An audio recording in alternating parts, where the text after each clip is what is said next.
ऐसे लोगों को भारत को आगे ले जाने के लिए, भारत की यश कीर्ति बढ़ाने के लिए अपने स्वयं के जीवन से आपको परिचय देना पड़ेगा। आपको अपना जीवन भी वहां हिंदुत्व के नाते लगाना पड़ेगा। जहां हिंदू समाज बुलाए आपको, उस समय आना पड़ेगा। तो मुझे उस वीर सावरकर के वो अमृत वचन याद आते हैं, जिस समय वीर सावरकर ने कहा 1939 में, जिस समय अंग्रेजों के साथ में संघर्ष चल रहा था, तो सावरकर ने कहा कि जब देश संकट में हो और अपने लोग दूर खड़े हुए तमाशा देखते रहते हैं, ऐसे लोग शत्रुओं को आनंद देने वाले हो। तो हिंदू समाज कैसा बन गया? तो उस कायरता की चादर को ओढ़ना बंद करें और ताकत के साथ निकल करके हिंदू नववर्ष पर आए।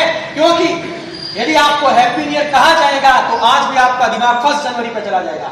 जब आपको हैप्पी न्यू ईयर की बात की जाएगी तो आपका दिमाग 31 दिसंबर पर जाएगा। डीजे के धमाकों के साथ में सेलिब्रेशन करना, क्लब्स में जाना, पार्टियां करना, शराब पीना, पटाखे छोड़ना और चिल्ला चिल्ला करके हाय हुल्लड़ करके हैप्पी न्यू ईयर का स्वागत करना, जो पाश्चात्य संस्कृति अंग्रेजों की द्योतक है। तो आज हमें विचार करना पड़ेगा कि हमारे हिंदू धर्म की रीति रिवाज परंपराओं को नई पीढ़ी में हम कैसे लेकर के जाएं। इसलिए अपना हिंदू हैप्पी न्यू ईयर मनाएं। तो अपना हिंदू हैप्पी न्यू ईयर कब आ रहा है? 23 मार्च को आ रहा है। तो 23 मार्च को प्रत्येक भगवा की छत्र छाया में चलने वाला हिंदू समाज आए, ताकत के साथ में आए, अपने आत्मबल को मजबूत करके आए। क्योंकि उदयपुर की शहर के अंदर बहुत बड़ा इतिहास रचा जा रहा है। मुझे लगता है Guinness book of world record में भी आपका नाम दर्ज हो जाए तो इसमें कोई अतिशयोक्ति नहीं। आप तैयारी करिए इस प्रकार की। पिछली बार जब शोभा यात्रा निकल रही थी, एक छोटे से बच्चे ने अपने पापा से पूछा कि पापा ये रैली का आयोजन कैसा हो रहा है, किस लिए हो रहा है? तो उसके पापा ने कहा कि बेटा ये अपना हिंदू हैप्पी न्यू ईयर है।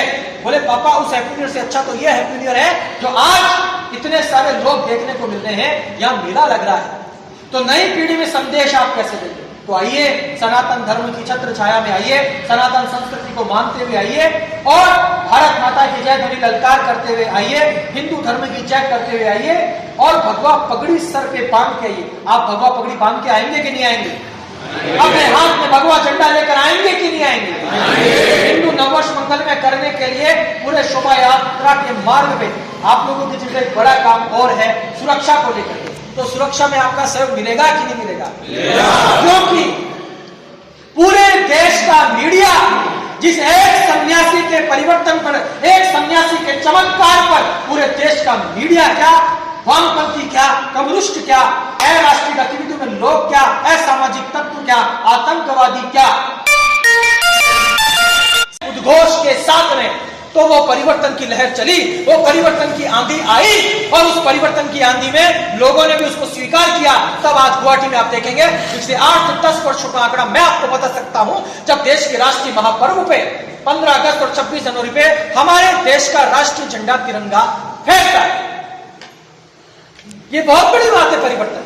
ऐसे परिवर्तन की बात जो जम्मू कश्मीर के अंदर आतंकवादी गतिविधियां चल रही थी, जम्मू कश्मीर के अंदर अराष्ट्रीय गतिविधियां चल रही थी, जम्मू कश्मीर के अंदर हमारे सैनिकों के सिर काटे जा रहे थे, हमारे सैनिकों को एक अलग प्रकार का संघर्ष करना पड़ रहा था। तो उन सब व्यवस्थाओं को भी निभाते निभाते इस देश की सरकार बदली और सत्ता में भारत माता की जय करने वाले लोग जब आए तो एक दिन में नोट बदल गया। तो नोट बदलते यारों पत्थरबाजों की संख्या कम हो गई और आज हम देखते हैं घाटी के अंदर पत्थरबाज एक भी आतंकवादी नहीं मिलता है। ये व्यवस्था परिवर्तन और परिवर्तन की आंधी में जिस समय लोगों ने कहा अरे राम मंदिर क्या करोगे बना करके अयोध्या में एक हॉस्पिटल बनाओ, मानवीयता धर्म के जीवन मूल्यों को निभाओ, तो सारे लोगों को तत्व ज्ञान देने के लिए राम मंदिर बन रहा था क्या? अरे हॉस्पिटल इस देश के अंदर बहुत सारे बने हुए, करोड़ों अरबों की लागतों से भारत सरकार ने इस देश के अंदर बहुत बड़े बड़े हॉस्पिटल बनाए हैं, लेकिन राम मंदिर के नाम पर अयोध्या में काहे के लिए? तो कहते हैं 498 वर्ष का वो संघर्ष विराम होता है जब इस देश की व्यवस्था बदलती है। तो 5 अगस्त 2020 को उस व्यवस्था परिवर्तन के बदले राम जन्मभूमि तीर्थ का शिला पूजन होता है, उसकी नींव की भूमि पूजन का कार्यक्रम होता है। और मैं आपको विश्वास दिलाता हूं 1.5 साल के बाद जब आप पधारे अयोध्या, भगवान श्री राम लला के दर्शन कर दिया।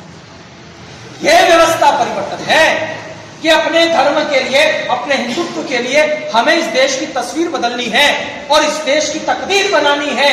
तो जिन लोगों के हाथ में भारत की दिशा तय है, तो दिशा यदि अच्छे हाथों में तय होती है तो व्यवस्था परिवर्तन होता है, हिंदुत्व जगता है। अभी मुझे कुछ लोग कह रहे थे, अपने साथी भाई भी कह रहे थे कि इस बार कांग्रेस की सरकार ने ऐसा किया है, फरमान जारी किया है कि जहां जहां पर हिंदू सम्मेलन हो रहे हैं, जहां जहां पर हिंदू शोभा यात्राएं निकल रही है, वहां पर डीजे नहीं बजेगा। क्यों नहीं बजेगा? इसलिए नहीं बजेगा तो फिर योगी आदित्यनाथ जैसी सरकार, जो भगवा की छाया में चलने वाली सरकार, जो भारत माता का झंडा उठाकर चलने वाली सरकार, वो कहती है कि कांवड़ियों की यात्राओं में डीजे बजेगा और आपको पुष्प वर्षा करके स्वागत भी करना पड़ेगा। यह व्यवस्था परिवर्तन की बात है। क्यों नहीं बजेगा?